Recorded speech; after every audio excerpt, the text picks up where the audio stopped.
At one point, I was speaking to a lot of job seekers groups, and I heard a lot of stories which were aggravating, frustrating, funny, heartbreaking, you name it, because these people most of them had been unemployed for quite a while. But this story really stuck in my head and made me think, okay, what can we do about this? It was a story about a woman who got called for an interview at a tech company. During the interview, they asked her something where she would have to pull out her phone. She pulled it out, did whatever it was she had to do, interview went on. She did not get the job. Later, she realized that they had asked her to do something to take out her phone to see what phone she was using. The phone she was using was much older than most people at a tech company would be using. In fact, at that point, it was still a flip phone, even though other phones were out. She realized it probably cost her the job. So we were in a discussion on ageism. And I will tell you this, that probably almost everyone, or at least many people over the age of 40, and definitely over 50, worry about ageism in a job search. Do I think ageism is real? Absolutely. Do I think it's as prevalent as people sometimes think it is? I don't know that answer. But I do believe there are things that candidates could do, people who are job searching can do to make them less likely to be, I'm going to say, the victim of it. And that story was what made me think about it and the discussion we had afterwards.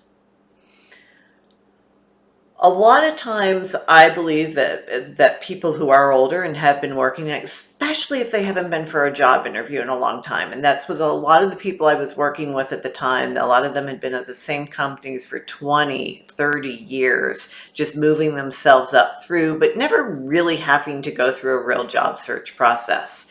So they were certainly out of practice and out of awareness as to how much things had changed, like LinkedIn and just all kinds of technology use for job searches. What I began to realize is it's not so much about how old you are, but how relevant you are. How tuned in are you to what's going on in the world right now? And that means some of the more obvious things, like, are your skills up to date? Do you know what's going on in the industry? Do you know how your industry operates in the world as a whole? But also in general, are you still living in 20 years ago? Now, of course, one of the first ones that people talk about is how you look. And no, I'm not saying everyone should run out and, change their appearance by getting procedures that make them look younger, or buy clothes that should only be on a 30-year-old, or, style their hair in some way that's totally inappropriate for them because it's an in style. Absolutely not. That is not at all what I'm saying. Do I think that some people may need to update their look? Yeah, definitely. I think it's very easy to fall into that routine. But also, how relevant are you in the world? Can you have a conversation, especially maybe you are, I'm going to say 50 plus, but I have found that a lot of mid to late 40s are also worried about it. But let's say you're 50 plus. How are you going to fit into the culture of the company, especially if most people are younger than you? And I think that's where things like her taking out her phone and other just day-to-day life becomes such an issue. I always tell people when they have children who are, let's say, 20s, mid-20s and younger, I said, well, you've got an edge because you may not know who this particular music group is if you heard their song or saw them perform.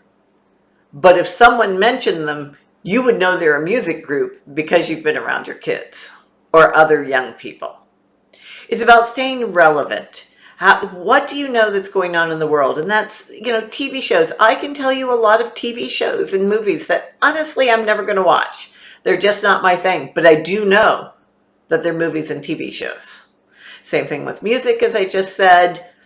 How are you relevant? Are you looking, acting, and thinking like it's 20 years ago?